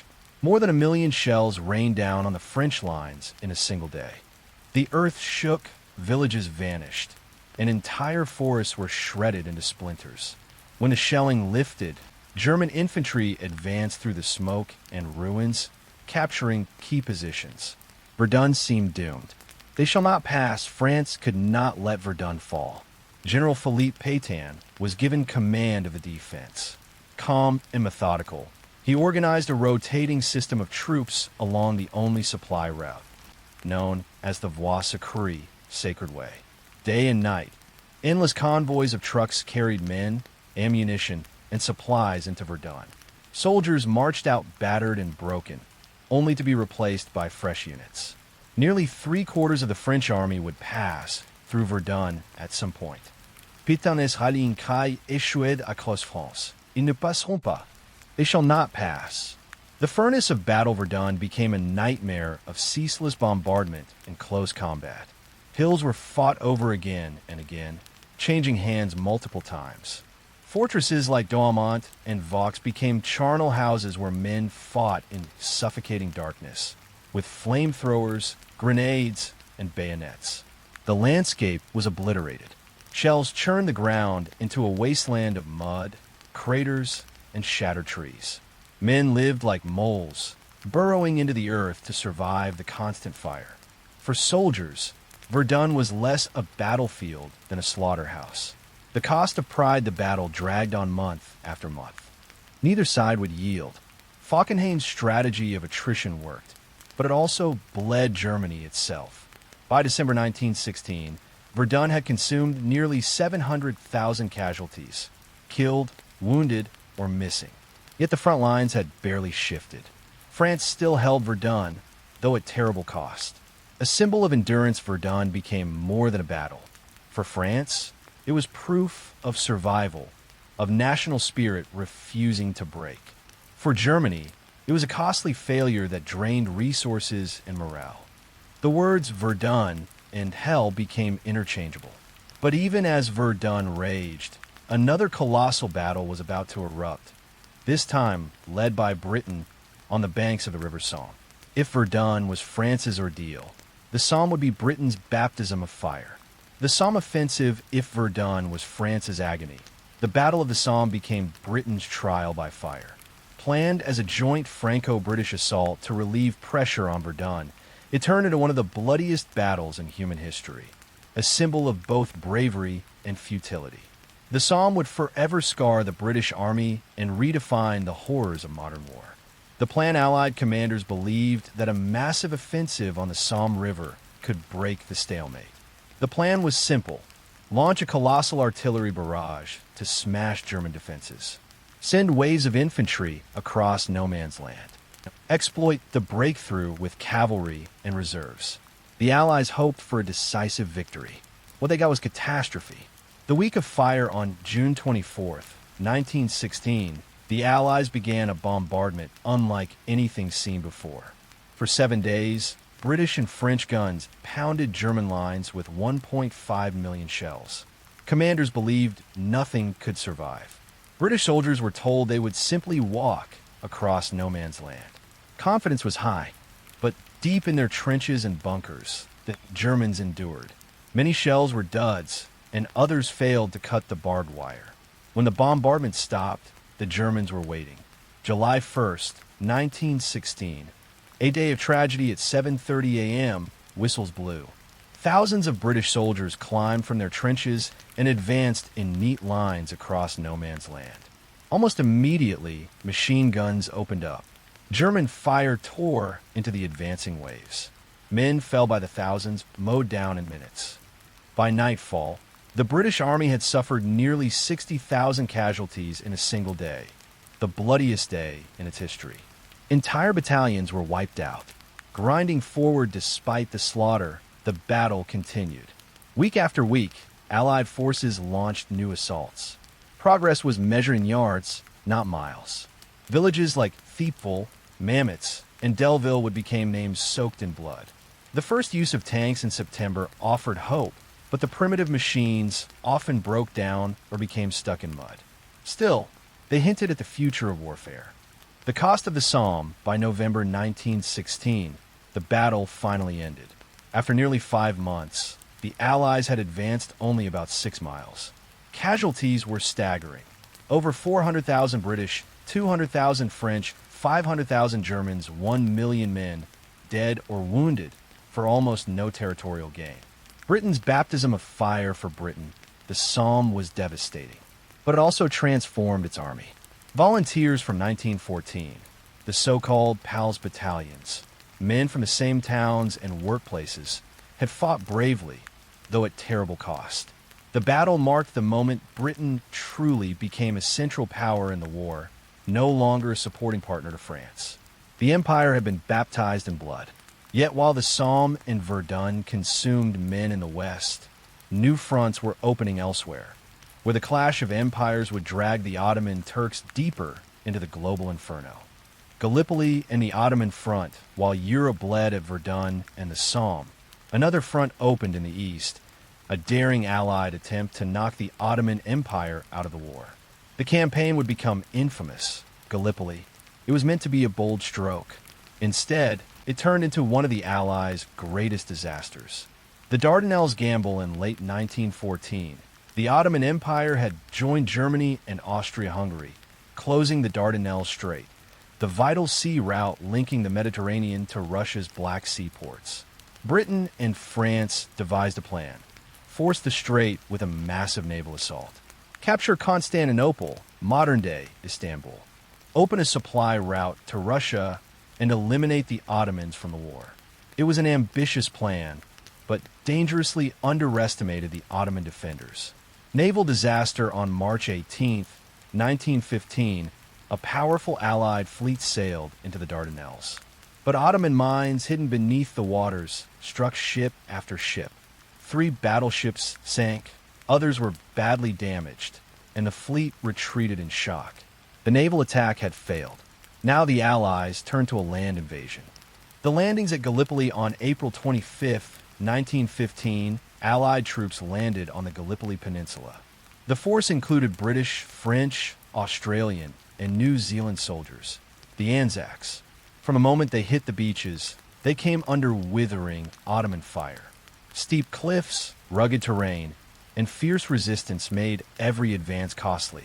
The Anzacs dug into a small foothold at what became known as Anzac Cove, but the front quickly settled into a miniature version of the Western Front: trenches, stalemate, and constant casualties. The Ottomans hold the defenders, commanded by Mustafa Kemal, a young officer who would later become Ataturk, founder of modern Turkey, fought with determination. Kemal famously told his troops, "I do not order you to fight, I order you to die." The Ottoman soldiers obeyed with ferocity, hurling back repeated Allied assaults. Months of futility through the summer and autumn of 1915, the Allies launched wave after wave of attacks at Suvla Bay, Lone Pine, Chunuk Bair. Each ended in bloody failure. Heat, flies, dysentery, and lack of water made life miserable. In winter, freezing rains and blizzards added to the suffering. Disease claimed almost as many lives as bullets. Evacuation and defeat by January 1916, the campaign was abandoned. The Allies withdrew under cover of darkness, ending a nearly year-long ordeal. The toll: 250,000 Allied casualties, 250,000 Ottoman casualties. The Dardanelles remained closed. Russia stayed isolated, and the Ottoman Empire, once called the sick man of Europe, had dealt the Allies a stunning defeat. Legacy of Gallipoli for Britain. Gallipoli was a humiliation. For the Anzacs, it was a baptism of nationhood, forging identities for Australia and New Zealand in blood and sacrifice. For the Ottomans, it was a rare and shining victory, and the rise of Mustafa Kemal as a national hero. But while Gallipoli ended in failure, the war in the East was far from over. Soon, the Russians would launch their own massive offensive, one that shook the Central Powers to their core. The Brusilov offensive in the summer of 1916, while France bled at Verdun and Britain struggled on the Somme, the war's balance shifted to the vast Eastern Front. Here, the Russian Empire, battered, demoralized and often underestimated, launched one of the most successful offensives of the entire war, the Brusilov Offensive. It would shake Austria-Hungary to its foundations, terrify Germany, and remind the world that Russia was still a giant to be feared. The Russian crisis by 1915, Russia had suffered terrible defeats. The Germans and Austrians had driven deep into Polish territory, capturing hundreds of thousands of prisoners. Russian troops often lacked rifles, shells, even boots. Morale was collapsing. But in 1916, at a meeting with their allies, Russia promised to launch a major attack to relieve pressure on Verdun. Against all odds, they delivered. General Brusilov's plan, the mastermind, was General Alexei Brusilov, a skilled but pragmatic commander. Unlike other Russian generals, Brusilov understood that the old methods, mass frontal assaults, would only lead to slaughter. Instead, he devised a bold and innovative plan. Launch surprise attacks along a broad front to confuse the enemy. Use careful reconnaissance to find weak spots. Dig forward trenches in secret, close to Austrian lines, to shorten the distance of attack. Coordinate artillery barges with infantry advances, a tactic ahead of its time. The attack begins on June 4th, 1916. The Russian guns roared to life. Thousands of shells smashed into Austrian positions, followed by waves of infantry striking with speed and precision. The Austro-Hungarian lines crumbled. Entire divisions collapsed, surrendering in droves. Within days, the Russians had advanced dozens of miles, a stunning achievement on a front usually measured in yards. Austria-Hungary in crisis, the offensive nearly destroyed the Austro-Hungarian army.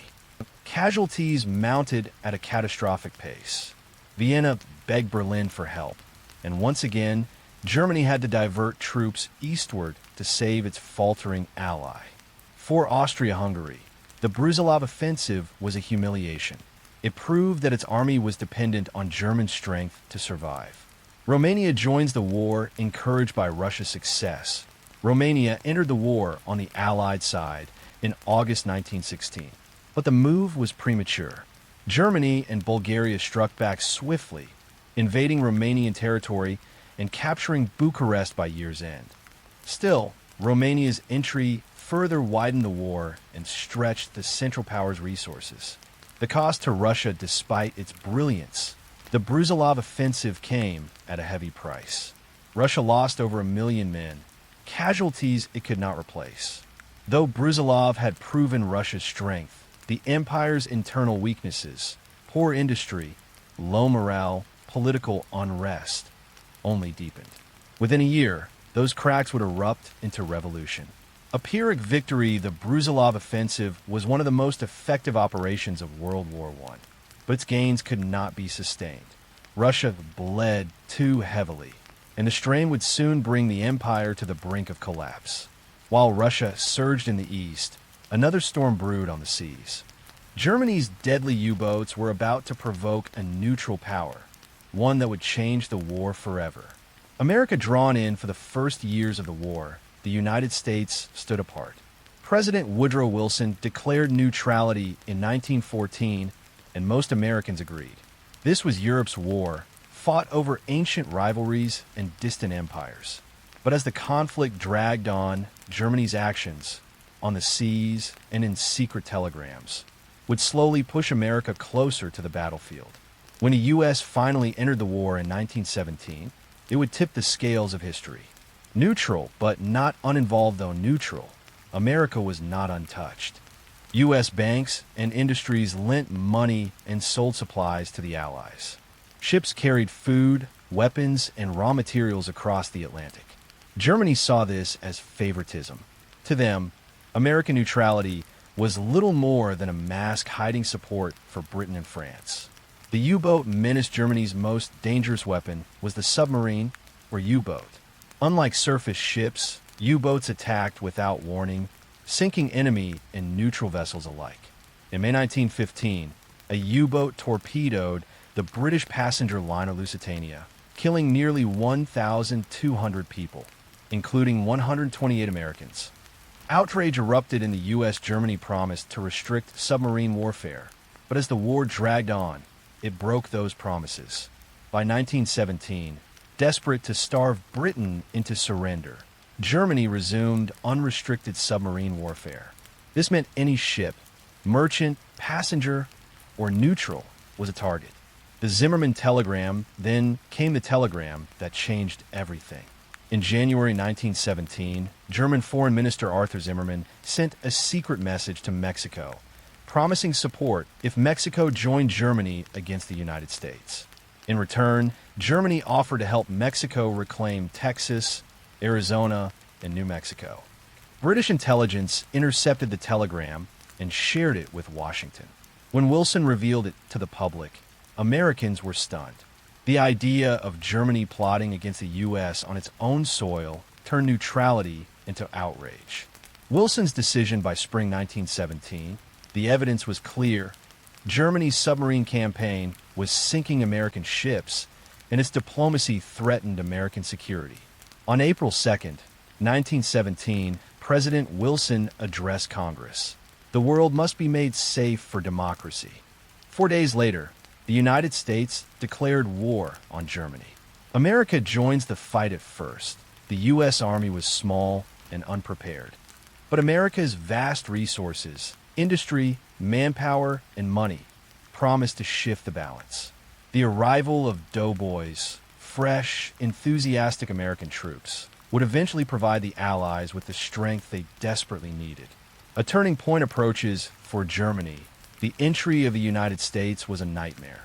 What had begun as a European war was now truly global, and the industrial might of America would soon weigh heavily on the battlefield.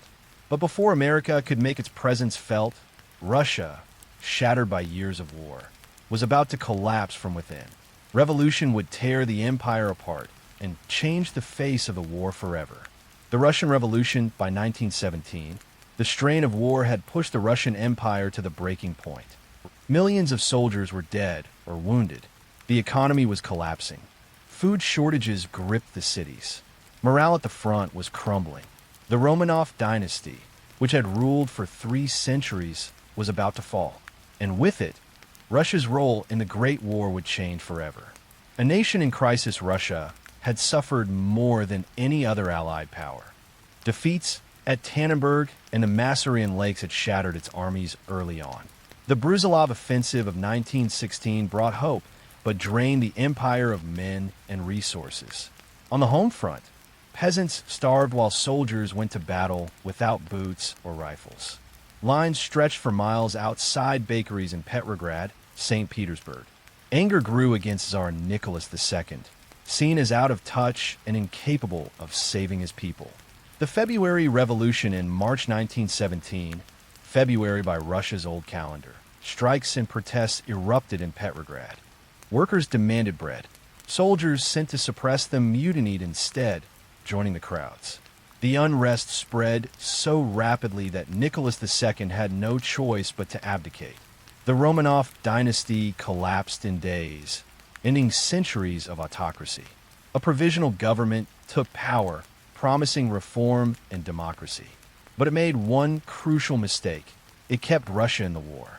The rise of the Soviets alongside the provisional government, local councils of workers and soldiers, the Soviets grew in influence. Radical parties, especially the Bolsheviks led by Vladimir Lenin, gained support with a simple slogan: peace, land, and bread. For exhausted Russians, those 3 words carried irresistible power. The October Revolution by autumn, discontent had reached its peak. On October 25th, 1917, November by the Western calendar, the Bolsheviks seized power in Petrograd with surprising ease. The Winter Palace fell, the provisional government collapsed, and Lenin declared a new regime, the world's first communist state. Russia exits the war. One of Lenin's first acts was to seek peace with Germany. The new government signed the Treaty of Brest-Litovsk in March 1918, surrendering vast territories, Poland, Ukraine, the Baltics, in exchange for ending Russia's involvement. The Eastern Front went silent. Germany could now transfer hundreds of thousands of troops westward for a final gamble against Britain, France, and the soon-to-arrive Americans. A world transformed. The Russian Revolution not only changed the course of the war, it reshaped global history. Monarchies trembled as communism promised a new order. For the Allies, the loss of Russia was a blow. For Germany, it was a chance. But time was running out. With Russia gone, Germany prepared one last massive offensive to win the war before American soldiers arrived in force. The fate of Europe would be decided in 1918. The spring offensives with Russia out of the war in early 1918, Germany seized its final opportunity. Hundreds of thousands of soldiers, freed from the Eastern Front, poured westward. The German High Command planned one last series of massive attacks, the spring offensives. It was a gamble to win the war before American strength could tip the balance. Ludendorff's gamble German General Erich Ludendorff devised the plan. He knew Germany's time was running out. Food shortages, collapsing morale, and the Allied blockade were strangling the nation. Only a decisive victory in 1918 could bring peace on German terms. The offensives would strike at weak points in the Allied lines, breaking through before British and French armies could recover. If successful, German troops might reach Paris, just as they had tried in 1914. Operation Michael on March 21st, 1918, the first blow fell. Operation Michael began with an enormous artillery bombardment, unleashing millions of shells and poison gas. German stormtroopers, specially trained infiltration units, slipped through gaps, bypassing strong points and cutting communications. The British Fifth Army collapsed under the onslaught. In days, the Germans advanced farther than they had in years. Panic spread in London and Paris. Once again, the road to the French capital seemed open. Crisis for the Allies for a moment. It looked like Germany might succeed. French commanders feared disaster. Britain braced for invasion. The Allies had to act quickly. On March 26, 1918, at the city of Doullens, Allied leaders made a historic decision. They appointed General Ferdinand Foch of France as supreme commander of all Allied forces. For the first time, Britain, France, and soon America would fight under a single coordinated command. The American arrival by spring, American troops, the Doughboys, were finally arriving in Europe in large numbers. Fresh, well-fed, and eager to fight, they stood in sharp contrast to the exhausted armies of Europe. Though inexperienced, their presence boosted morale and added crucial manpower. The clock was ticking against Germany. The offensive stalled. Germany launched further attacks through April, May, and June at the Lys, the Aisne, and the Marne. Each gained ground, but at terrible cost. German soldiers were exhausted, supplies ran short, and discipline began to crack. By July, the offensives had failed to deliver a decisive blow. The German army was bleeding to death. A fatal mistake, the spring offensives marked Germany's last great gamble.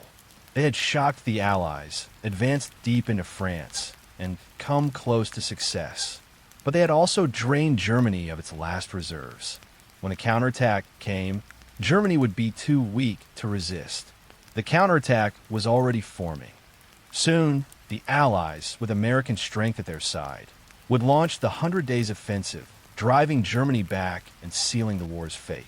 The 100 Days Offensive by the summer of 1918, Germany's great gamble, the spring offensives, had failed. The German army was exhausted, morale was collapsing, and supplies were running out. Meanwhile, fresh American troops were arriving by the tens of thousands each week. The time had come for the Allies to strike back.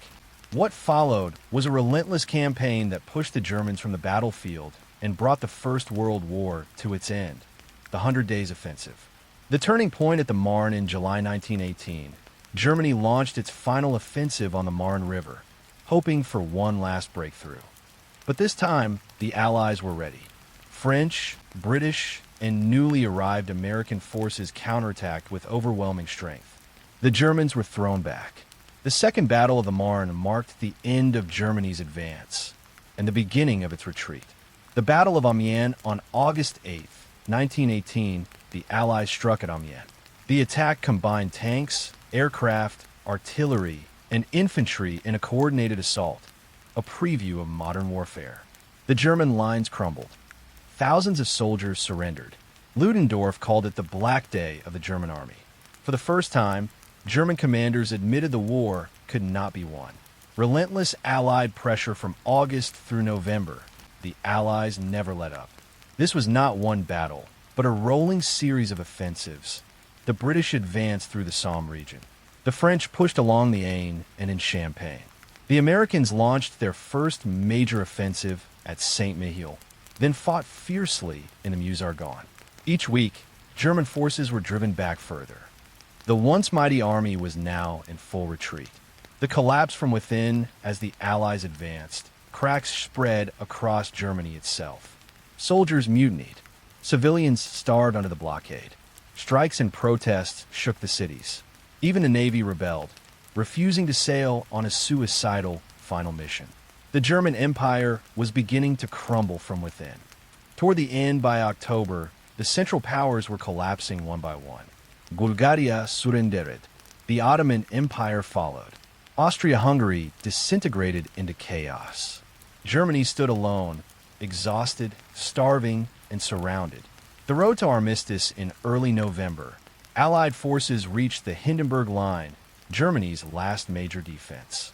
Once breached, the road into Germany lay open. The German government, now facing revolution at home, pleaded for peace. On November 11th, 1918, at 11 a.m., the guns finally fell silent. The Great War, begun with a single assassination and a fateful telegram, was over.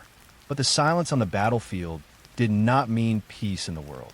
The war had left millions dead, empires shattered, and the future uncertain. Now came the reckoning. The armistice and aftermath on the morning of November 11th, 1918, at exactly 11 a.m., the guns went silent.